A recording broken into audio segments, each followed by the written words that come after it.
Welcome to Spiritual Changemakers, the podcast that guides you through tough times with practical tools and inspiring stories. I'm Andreea Tamas, your host and the Sacred Transitions Coach. Join us as we hear from spiritual changemakers who have connected with their higher power and overcame adversity. Whether you are navigating a difficult transition or seeking to deepen your spiritual practice, our podcast provides guidance to help you find magic in the change. Come on this journey of self-discovery, empowerment, and transformation with us and unlock your potential to become your best self. Welcome, my beautiful souls, to a new podcast episode on Spiritual Changemakers. I'm coming to you here from Peru. Where are you coming, Diane, from? I'm in Colorado in the United States. Amazing. And today we have a hot topic. We Literally. are going to speak about sensuality, sexuality.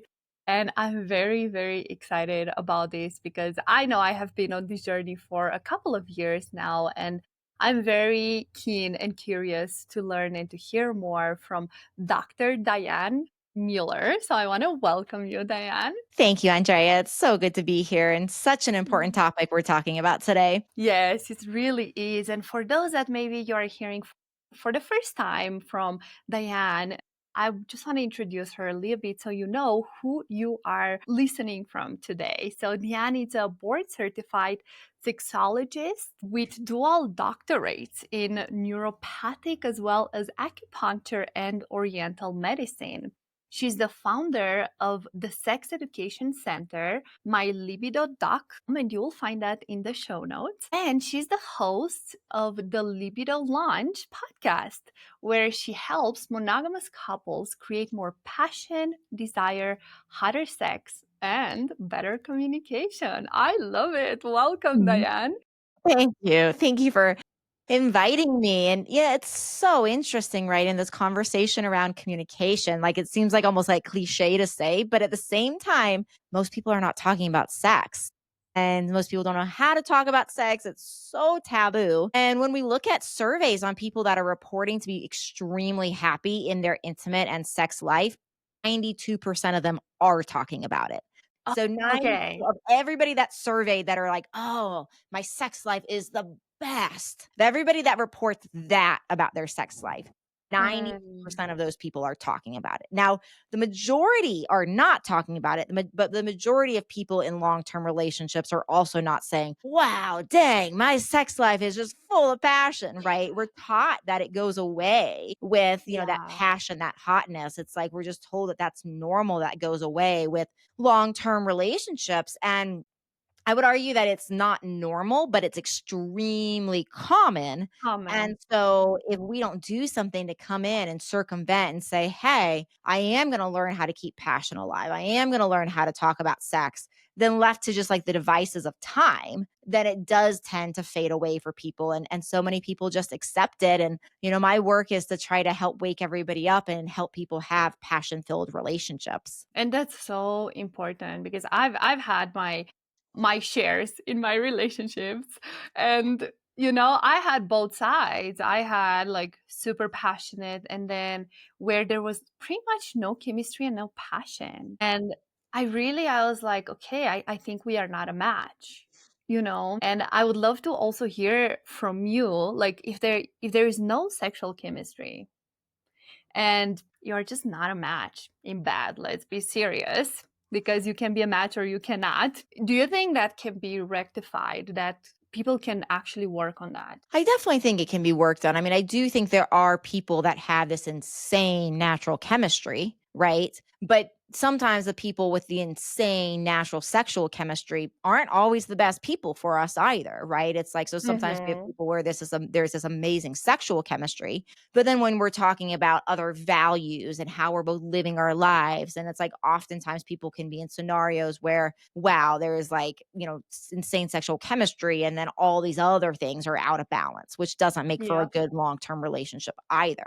So I do think couples tend to, thrive when there is at least some level of spark in the beginning, right? But this any of these things around sexual chemistry can be learned. Now, I do also think that we do need to find our partner attractive. Now, Mhm. that can change and like what we're looking for. And I remember, even just like the way we're looking at things. I remember when Pretty Woman came out when I was a kid and I was looking at Richard Gere in that movie. And I remember just being like, "Oh my god, he's so old for Julia Roberts." Like, he's just, so, like, not attractive, I thought. And now I'm in my mid-40s, and I rewatched that movie about a year or 2 with my friend, and I was like, "Wow, Richard Gere was totally hot," right? So it's like, obviously with time, we change, the way we're looking at people changes, and so attraction can change. But a lot of the sexual intimacy and the passion, a lot of how we get that, say, alive is actually taking the time to really learn each other's bodies. And what I've Mm. seen in time with communication, we can have way better sex 20 years into our relationship, oftentimes than that first, year, even though that new relationship energy of that first year, so many chemicals oftentimes. Like, the brain is literally on dopamine, it's on drugs. And Mhm. it kinda can it can kinda take over. What we see though is like so many times people get into relationships and when there's not a lot of sexual chemistry, oftentimes there's this level of almost just believing that our partner needs to and should know what to do with us and know what to do with our body. And the way we actually build that chemistry in part, at least from a sexual standpoint, is actually taking time to talk to our partner, to like experiment with our partner to say, hey, what are your needs? What are your preferences? What are your desires around touch, around of the various sexual acts?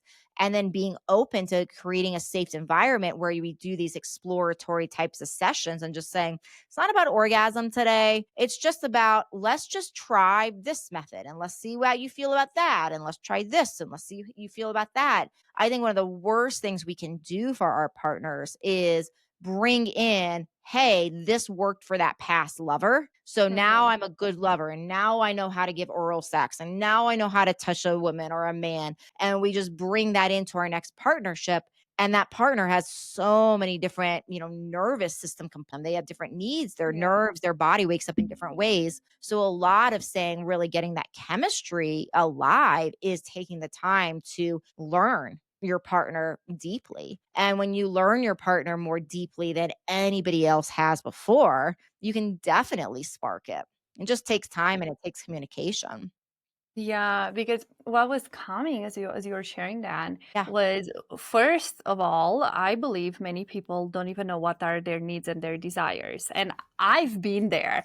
I remember doing a tantra retreat a few years ago, and we were pairing with other people and they're like, what are your desires? What are your needs? And I was like, I have no idea. Would you say within that, is it important for them to like for people to go as a couple and figure it out, okay, what are our individual needs and desires? Or it's also important to go on your individual, even though you are in a couple, to go on your individual journey and be like, okay, let me see what is it that I like? What is it that I love? How do I like to touch myself, and self pleasure yourself? Yeah, I mean, I think both. I think self pleasure, masturbation is pretty essential in learning one's body. And, like there's still some taboo around that for some people. And if you're hearing this and you're like, hey, that's against religion or beliefs or any of that, a really great exercise around that then is do like self pleasure, like bring your partner into it and self pleasure together and do it as a way, put your hand on theirs, their hand on yours, etc., and make it actually part of like the sexual experience where it's not really solo anymore, but it's still a level of that self pleasure so you can learn and you can share. Like, let me get my diagram here. So, what so many people don't realize is like the clitoris for a woman. We often think of it like this little tiny nub, Mhm. right? That's what like a lot of people think, that part that's visual. But like the clitoris has these long legs. And so it kind of looks more like a wishbone. And then all this area is called the vestibular bulb. And the vestibular bulbs are in the vulva. It's like kind of that area from the lips, both sides of the lips and all that space in between. There's so much erogenous tissue there. In fact, when this area is stimulated, it's a huge part of the signal for the woman to get blood flow to her vagina, to her vulva. And sex is going to feel a lot better, right? When she has that blood flow, Mhm. just like men, women need that blood flow. And many women are so sensitive in these areas. And the turn on is so big. But a lot of women and men both, like, don't even realize naturally, because why would they? We've never been taught this. Don't even realize all of the different ways that we have so much turn on and so much erotic tissue here. So, with that self pleasure, we can start to learn the outer lip or the inner lip or the space between, and is, more sensitive and likes to be touched this way. Another thing that's so common is like that clitoral head, the part, that nub that everybody can see, is incredibly sensitive. And for some women, it's almost too sensitive. So it's like the nub, and then on top of the nub sits the hood. And so when people are kind of like moving, say with fingers or hands or penises or vibrators from more the anus upwards, that is actually then kind of pulling the hood back and getting right on that clitoral head, which for some women is like way too stimulating, but they don't Mm. even realize that that's what's happening. And they can find their body almost like retract because it's too much. But if we go the other direction from like belly button down and go over it that way, then we're kind of more going over the hood, which protects the clitoral bulb. It protects that nub. And so it's a way of stimulating the clitoris with kind of less stimulation. So, some of this, the teaching and the learning of oneself is to actually begin to like have the language. And that's where the education comes in too, because it's like hard to know, like when it's like, oh, everything is saying like, don't touch there right now. But it's like hard to know why sometimes Why? without Yeah. understanding that language of like, I might be too stimulated. It might be too sensitive. I might need to start over here and work up slowly. And a stroke this way in this direction doesn't overstimulate me, but a stroke in that direction can actually do that a lot. So we need to begin to, for sure, take the time to learn our own bodies in order to be able to teach people. And our nervous system is all arranged so differently. So, like for one woman, the way the nerves are going to flow to her lady parts are going to be so different than another woman. So, while one woman you go in this direction to excite the clitoris, that is going to be too much, and another woman it's going to be the best thing ever. So that's Mhm. why we can't assume that just because we got it figured out with one person, we can bring that into the next relationship. Like, yes, it's good to have a foundation to be like, okay, honey, like, do you like this? That can be helpful. But we can't just assume that just because one person is wired this way, that it's actually going to translate to our next lover at all. Yeah, and what I found really important on this journey of sensuality, sexuality, and so on, it's really also understanding how the female and the male body works. That, for example, I was learning that for us, it can take from 20 to 40 minutes to really be fully aroused in order to be ready for penetration. When for the men, it's in seconds. It's like instant. Like I'm ready. And I would say the man in general needs a lot of patience, in order to really provide that pleasure to the woman. And I know in Tantra they were using like this analogy to really look at the woman's body as a musical instrument. Yeah, it's And yeah, and for us to actually go to our yoni, to our vagina, like as the last thing, like to play with all the parts of the body first before they go there. And for the man, is like you go straight there in order for him to be seen, to be, to feel like you are the man, you are my man. What do you have to say about that? so much. I mean, one, absolutely true. Most women, it's like, minimum of 20 minutes, just like you said. And there's a lot to be said about that. Like one of the first points, I think there's two main points I want to make here. And one of the first is that there's, with men, desire comes before arousal, and for women arousal comes before desire, and we think they're the Okay. same, but they're actually different. So desires of the mind and arousals of the body. So desires when the mind's like, wow, I'm turned on. right? So, for example, for man, he sees his lovely wife, his lovely girlfriend walk across the kitchen, and he looks at her and he's like, wow, she looks yummy. Look at her breasts, look at her butt, like, look at her curves. Wow, I want her. That's of the mind. And then, just like you mentioned, it's like very fast, and the circulatory system responds, and then he gets aroused, and then the penis gets erect. But what's happening first? Desire of the mind. Mm. What happens second is arousal of the body. And women are opposite. And this is one of the things that I work with. I work with a lot of couples with desire mismatch. And one of the first introductory things for people to learn is that because with women, the arousal system comes on first. So oftentimes in desire mismatch, where one partner wants it more often than the other, it's because, and there can be many reasons, but one big one is they're both waiting for the desire to kick on first. And Mm. that might work in a homosexual relationship where that's not that, type of issue, because now we're dealing with opposites. But in a hetero relationship where we have desire kicking on for the man, and for the woman, it's going to more look like, okay, well, I'm just tired. I've had a long day. Maybe can we just get into bed, and will you just give me a back massage? Right. And she's getting that back massage, and she's like just focusing on the moment, letting her day go away. And then eventually it's like, oh, maybe your hand, the hand goes over her butt, and it's like, oh, that actually feels kind of good. So now she's starting to get aroused. She's not thinking about Mm. sex yet. It's not in her brain. But her body is waking up. And the more touch that happens, and the more she drops her day, the more and more and more her body wakes up. And as her body fully wakes up and she's fully aroused, that's usually then when the desire kicks on. It's like, yeah, I could be into this. And so we often think, women, or we think like we're waiting for that desire to kick on, which does happen early on in the Mhm. relationship, right? Because of the other hormones. But then that's like the flip, where a lot of people are like, well, what switched? Well, nothing really switched. It's just that once those chemicals of that new relationship energy change, and then we were in the longevity part of the relationship, for most women, most of the time, there's always exceptions, that arousal is happening first. And so we have to get ourselves aroused before the brain kicks on and says, oh, yeah, now I want you, baby. So that's definitely point number one. And point number two around this is it is a huge problem with a lack of understanding, right? I'm really glad you brought this up, because so often another thing that is going to drive couples to not be on the same page is for her to not be really getting like her needs met.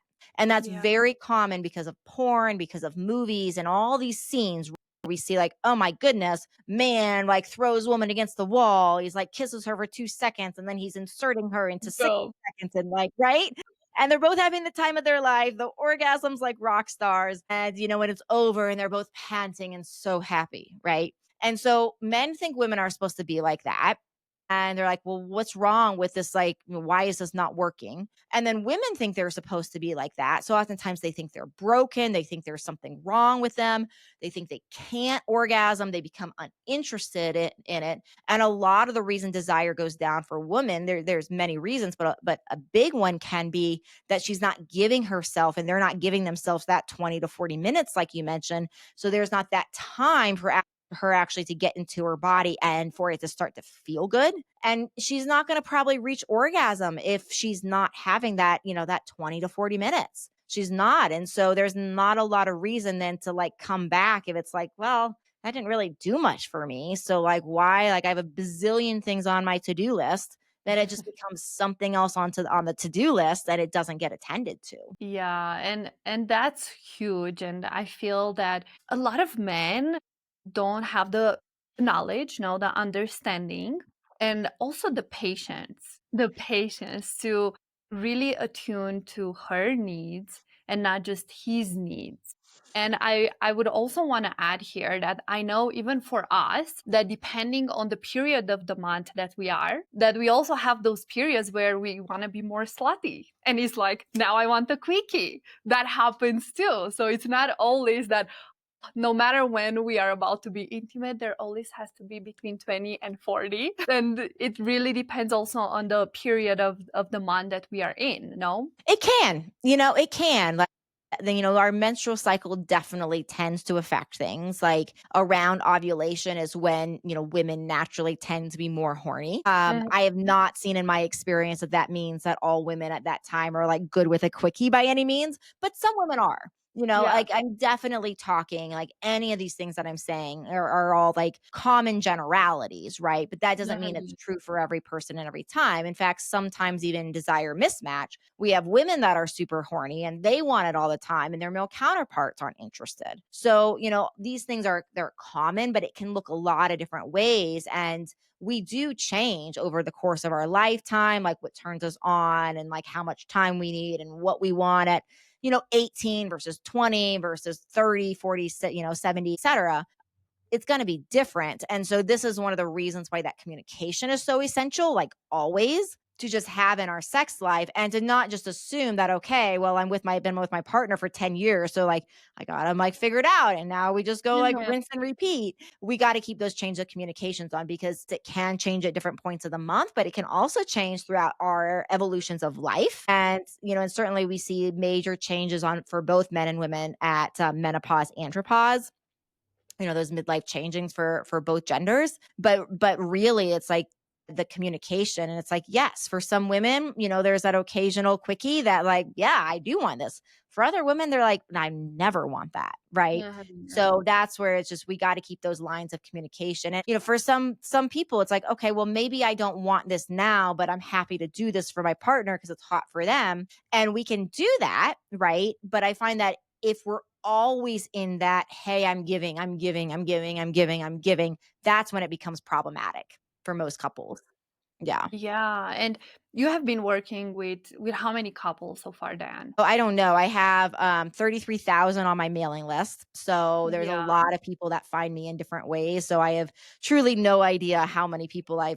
I've touched, but I do about 10 of these podcasts a week. I have 33,000 on my mailing list. So I've touched a lot of couples. I don't know the exact number. And Yeah. plus individually, you have worked probably with a lot of different couples, so you have seen a lot of different situations and interactions. A lot of my work at this point is for libido. Like I do have a clinical practice, yes, but a lot of my work for couples is through education. So I have online sex education programs where we Mhm. walk people through desire mismatch, new techniques, how to bring passion back in long-term relationships, how to bring novelty and monogamy, how to keep it hot, Mhm. how to balance your hormones, what to eat to balance your, to help your sex drive, and all those kind of things. So those are the types of things that I teach people. But a lot of my work at this point with libido is really through education. Okay, because what I'm curious about is in this type of work and in general, what I have seen, personal development and growth and so on, that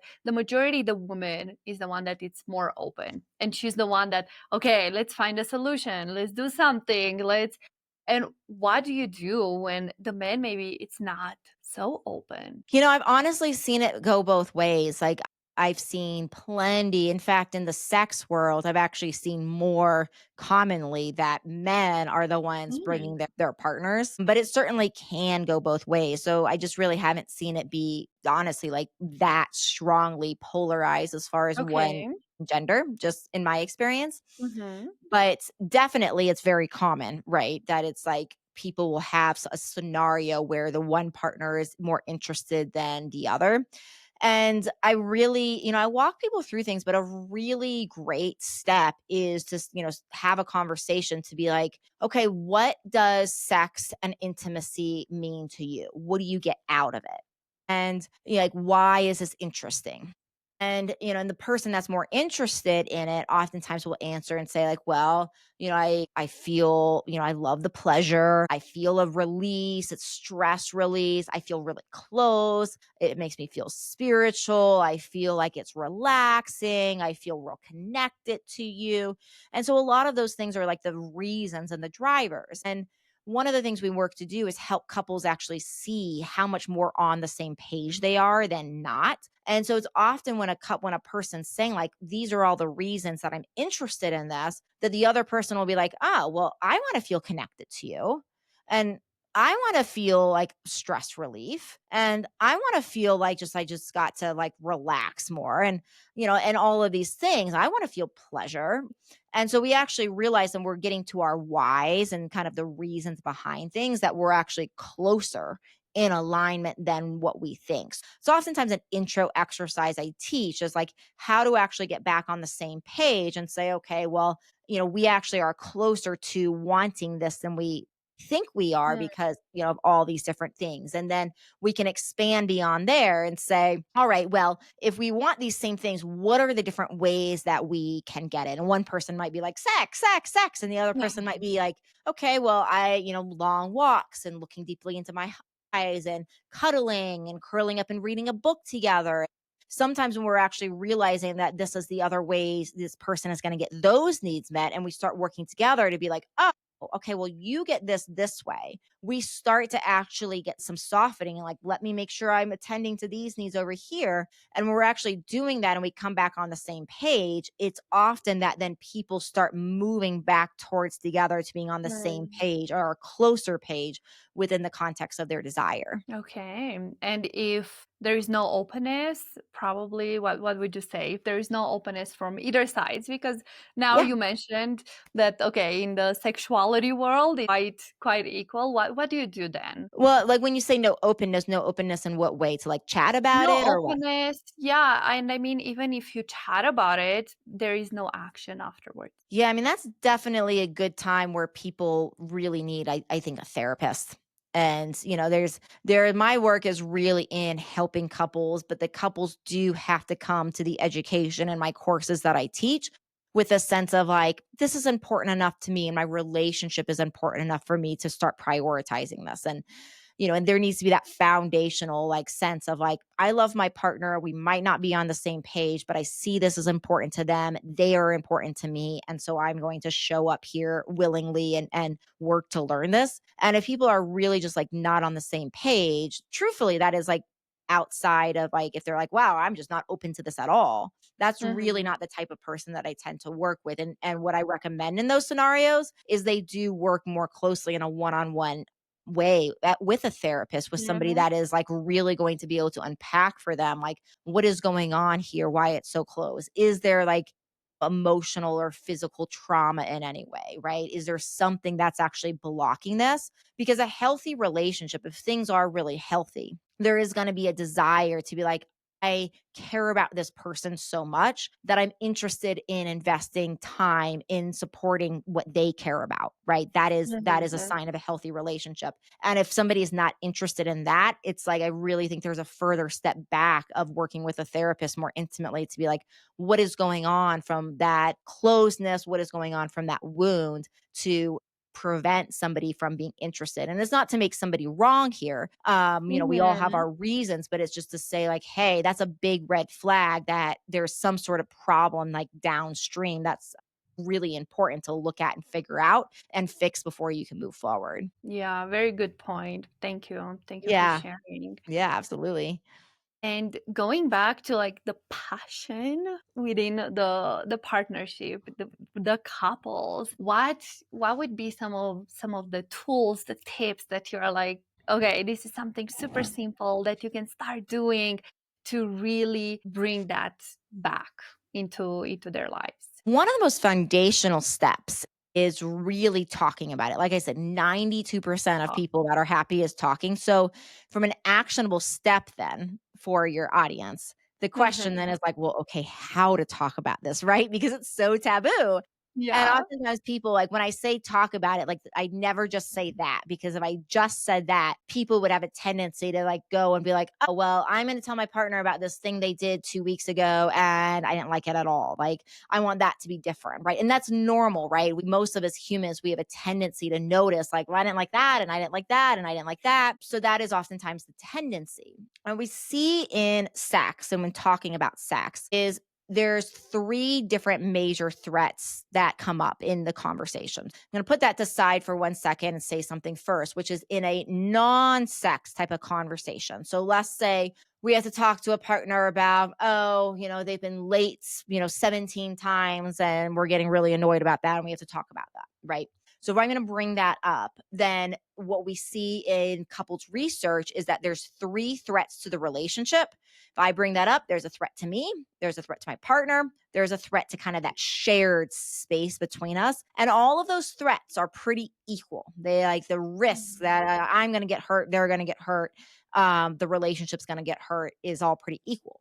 But when it comes to sex and talking about sex, there's one of those three that is profoundly feels like they're the greatest threat, and that's the threat to the self. So if I start to bring up something about sex to my partner on a subconscious level, what we see in research is that I'm going to have the biggest tendency to protect myself on all levels. So, what that Mhm. means is I'm now going to look for everything in the conversation because now I'm under threat. I'm protecting myself. My survival instincts are on. I'm getting that adrenaline. I'm in that fight or flight nervous system, which means I'm not listening from my reasoning part of my brain, my prefrontal cortex. I'm listening from more the primal part of my brain, like my amygdala. And so then I'm listening to the conversation as I'm having my partner maybe ask questions and say things back. I'm listening. I'm like, that's a threat. They said this, they said this. So I'm not listening to the conversation with like, okay, what are they really saying? And how can I really understand?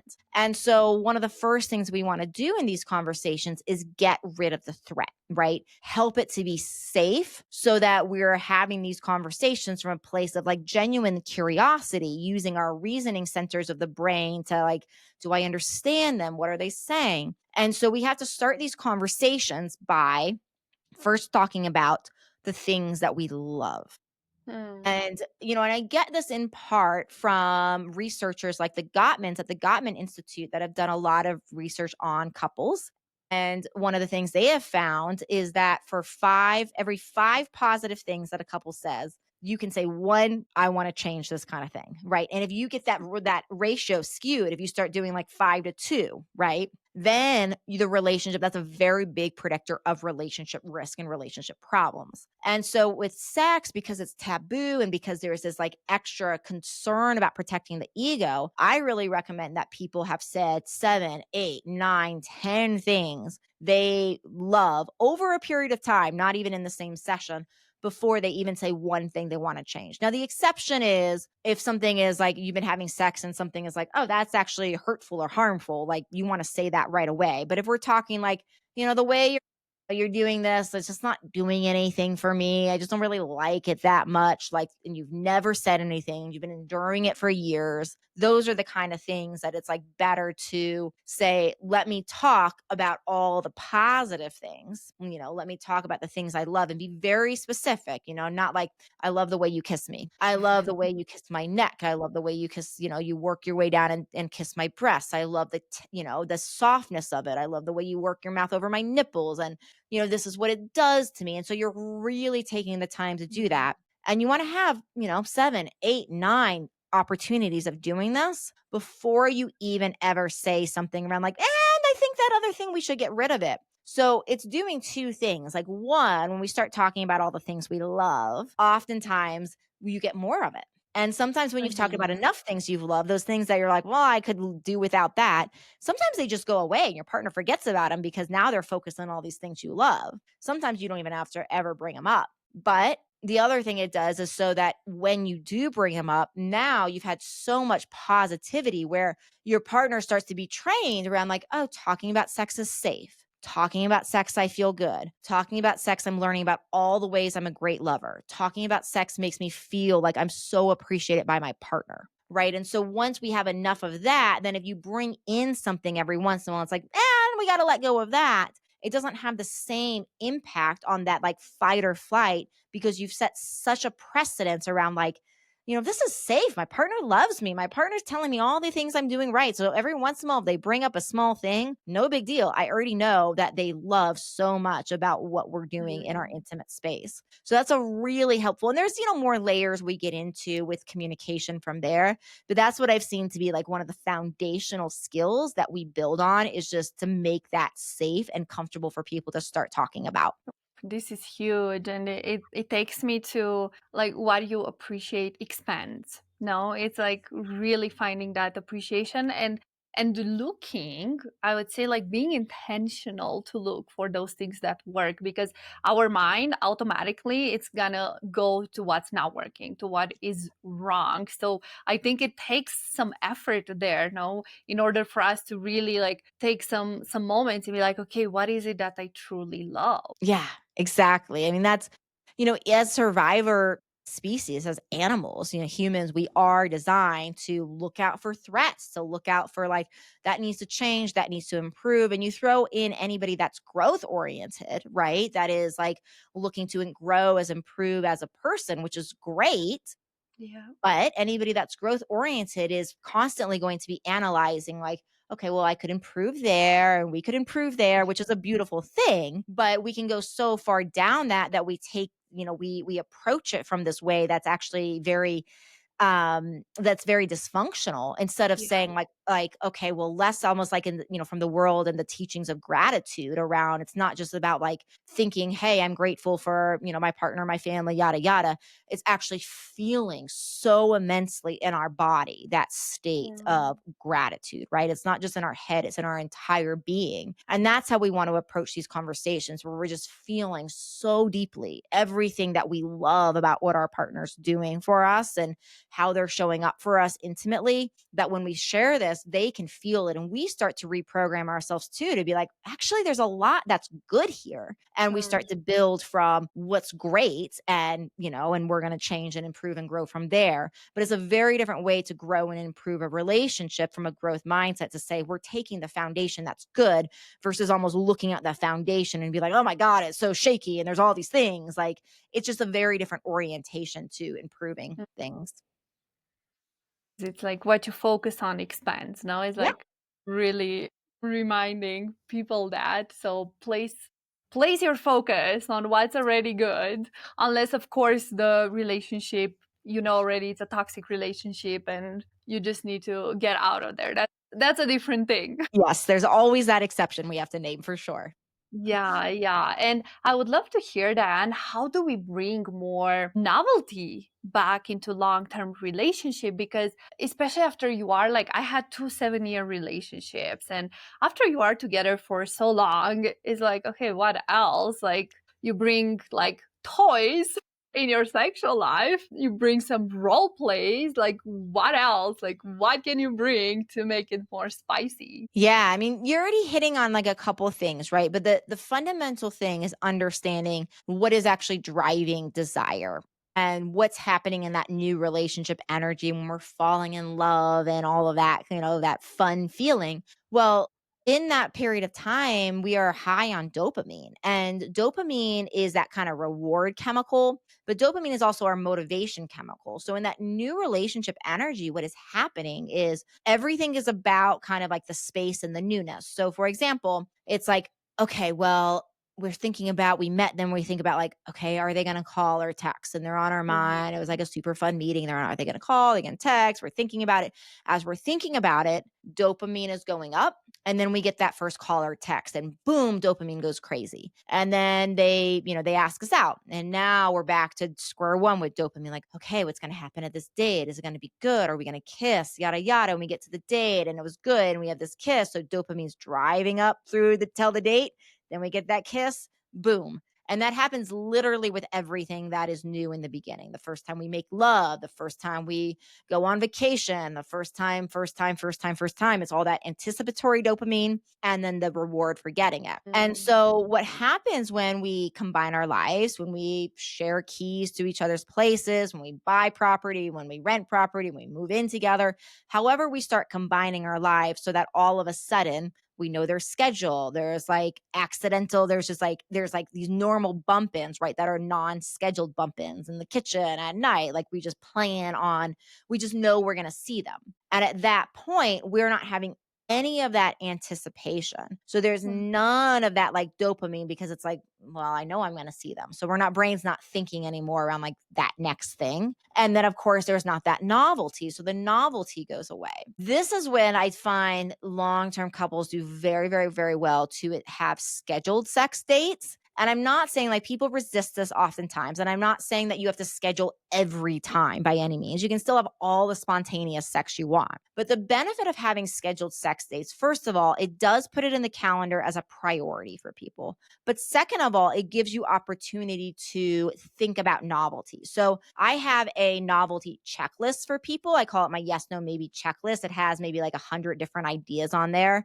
When you are mentioning your website. Okay, so my novelty checklist, I have tons of freebies that you guys can have access to. One of my freebies is my novelty checklist, where I have 100 different ideas here for you, roughly that. So if you go to havehotsex.com, you'll see some products on there, you'll see my book on there, and then you'll see a whole list of free resources for you. So that's at havehotsex.com.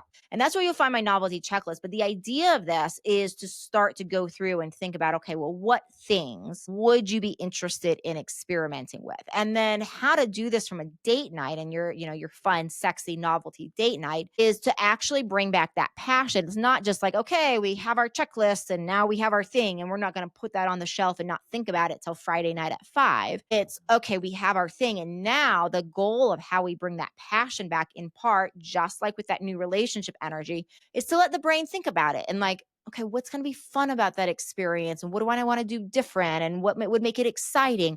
And then start to use that as material to flirt with our partner. Mhm. And what we're doing with that, we're actually bringing back then that anticipatory, how is this going to go?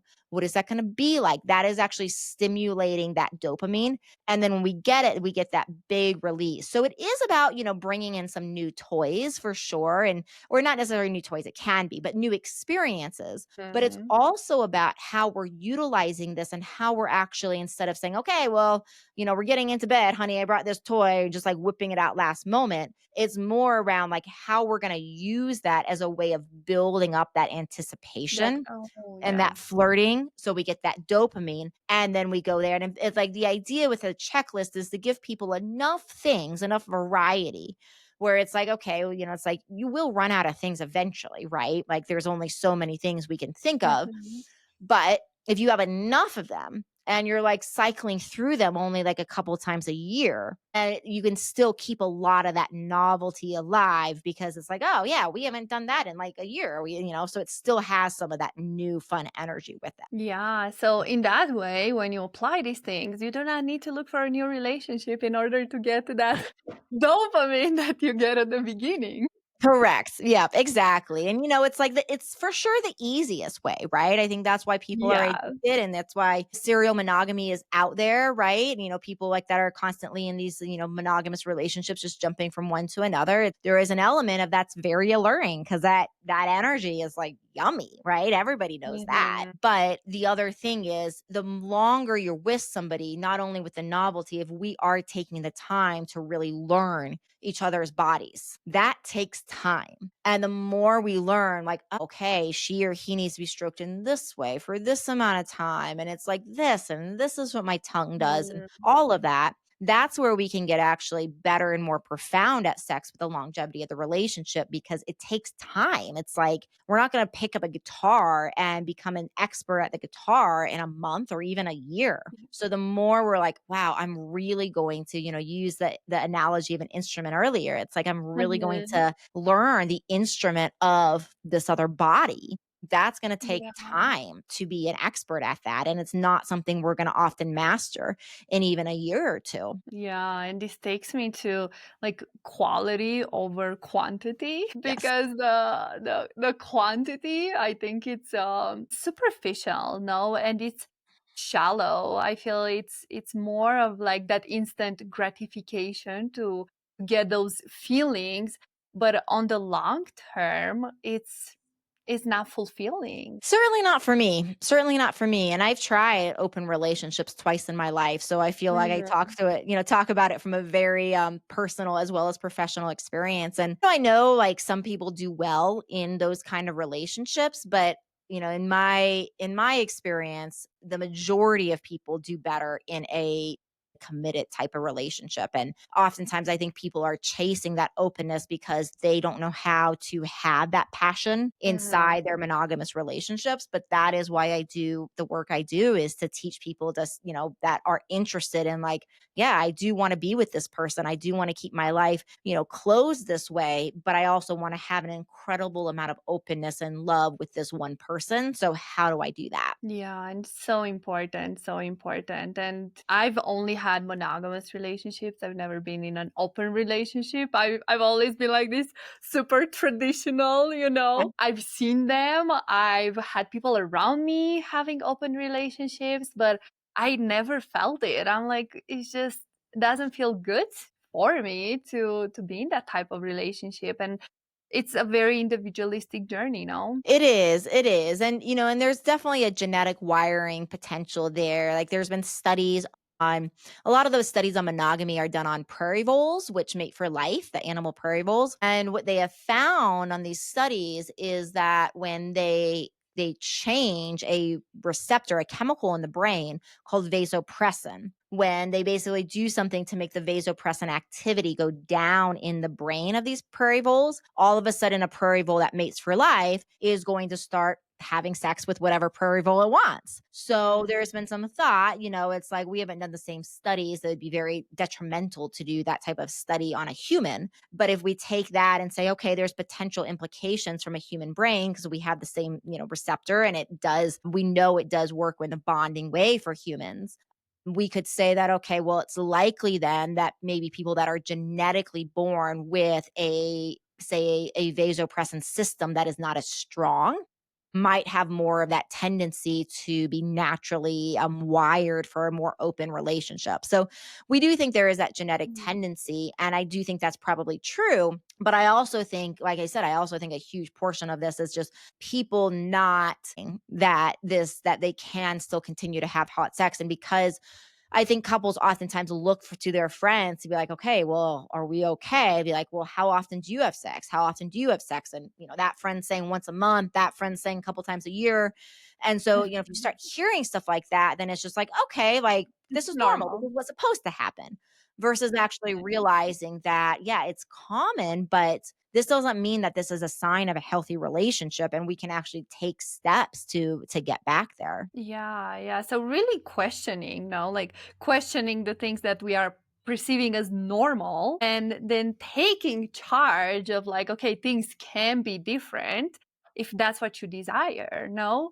Yes. And if the desire is there, the solution it's there as well. Exactly. Exactly. You nailed it. Yeah, and I just want to like the last question, Diane. I want to understand a little bit more about our libidos. Yes, because we have our unique libidos. And what are the codes and how do they pertain to the desire and the passion? Yeah. So there's so much to you're asking such big, beautiful questions. There's so much to say on every question you ask.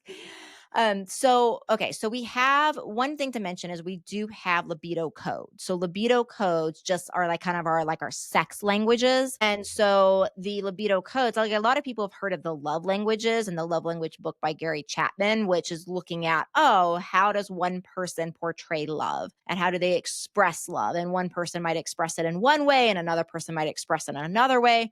So just like with that book, when we understand each other's love languages, we can more recognize like, oh, this is how they need to receive love. And if they are giving me love that way, I might not recognize it if I have a different way. But now I can start to say, oh, that thing they're doing for me is actually a sign that they love me. So it helps people understand each other more when we understand each other's unique languages. And the same is true like with our turn on. So I call them the libido codes. So you can find the libido codes and take a free quiz at libidocode.com. And what you'll find there is like there's 5 different sex types. There's 5 different codes that we operate, and these are all about our turn on. So I'll give you one example, which is the sensate. So the sensate is somebody that is so into the 5 senses. So this is the person that is going to make sure the lighting in the room is right and the candles are on and the perfect song is still on. And a lot of times people have an element of this in them. So, there's a lot of times people can resonate with this, but the true person that is like, Oh, yeah, this is my language. This is the person that will, in the middle of making out and it's already so hot and like, things are getting like real fired up. They might abruptly stop a really hot scene to be like, we need the perfect song and, that sort of thing. And if somebody doesn't understand this, it can feel like disrupting. It can be like, well, we were just in the middle of making out. What is this person even doing? But when you Hmm. understand that, you actually understand that for this person because they're a sensate, that's going to help them drop so much more into the present moment and be able to go so deeper. So then it allows for like an understanding of that. And it allows for like, oh, I want to help my partner get in the mood because I'm in the mood. Now I can start to do these things. So that's the advantage of the libido code. And then the other part that I think I should say in answer to your question, that when it really is driving desire, like, yeah, we have these codes, but there's also three pillars of root causes that can lead to desire going out of why, say haywire. So the one pillar is our physical root causes. So our physical root causes are going to be like, what are our sex hormones like? What are our stress like? What is our thyroid doing? Do we have a neurological inflammation? On and on and on. So any of those physical things. And then we have our personal pillar that drives desire. And so that personal pillar is things like, do I know my own body? Do I have body shame? Right? Do I have genital shame? How do I feel about these things? Do I know how to turn myself on? Do I know how to give myself an orgasm? All of that's in the physical. And then the third pillar is the interpersonal. And the interpersonal is all about, can I talk to my partner? How are we interacting? So it's kind of more that two-person, type of scenario. And any of these can go wrong and can lead. And usually it's multiple. So another free resource for your audience is at libidoquiz.com, where you can actually take a free quiz to say, okay, what are some of your top root causes? And then it gives you kind of strategies from there as well. Amazing. Yeah. Amazing. Yeah, so good. So good. And I feel it's such a deep, long path to go and learn about this, especially for those that are new to it. Like I got, I would say not very deep, but deeper into it just when I went to my first Tantra retreat. And that's when I really like started understanding deeper and releasing, the shame that you were talking about. And I was realizing how closed off I was. So for those that are listening to this episode, like be gentle with yourself, take your time, be patient, and know that Rome was not built in a day. So the change is gonna come slowly. It's not like you do one thing, one practice, and that's it, everything is gonna change. Like be patient. And are there any final words, Diane, that you would love to share with the audience? I really think you nailed that, right? Because I do think the biggest thing is like, if you want to improve your relationship as well as if you want to improve your health, because we see, like for example, there was a 2023 study that Harvard did. It was an 85-year-old study. So they looked at data for 85 years and they Mm. looked at what makes people not only live longest, but be the happiest. And they looked at genetics and they looked at water intake and they looked at diet and they looked at gut health and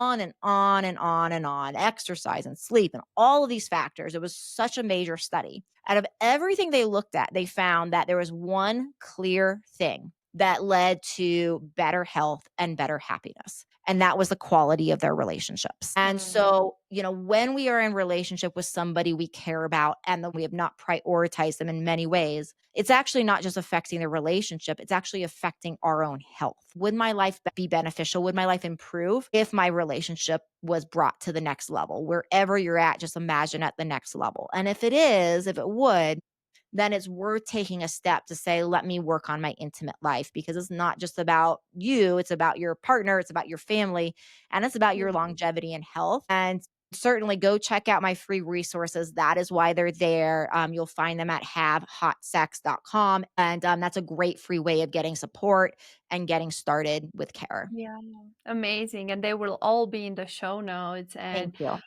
what I want to add is just that what I noticed with myself and just from my experience is that when the sex life it's not working in a relationship, that it affected me overall. Yeah. Like my confidence, my trust, how I felt as a woman, it was just affecting me overall. So it's I would say it's not even just about the relationship and, you know, the sex and the intimacy within the relationship. It's also how you feel as a woman. I'm talking from the woman perspective overall. So I do see the emphasis and the importance of truly putting the work and the time to do this. And the work that you are doing, Dan, is just amazing. And I really want to emphasize that, because we do need to bring more and more awareness to this and educate all of us more that there are so many different ways on how we can have a better relationship. So thank you for coming here, and thank you for the work that you are doing. Thank you for having me. It's just so important to me to be able to share this mission with the world. So I really appreciate you having me and Mm. appreciate all your listeners for tuning in. So thanks again. Yes. Thank you everyone for tuning in, for listening, for sharing your time and your energy with us. Connect with us on the website, on social media, and we are looking forward to hear from you. Until next time. Thank you. Thanks for tuning in to Spiritual Changemakers podcast. To stay connected and help us reach more people like you, please subscribe, follow, and leave a comment. Join our community of spiritual changemakers on social media to connect with like-minded individuals and continue the conversation. Remember, the power to create positive change is within you.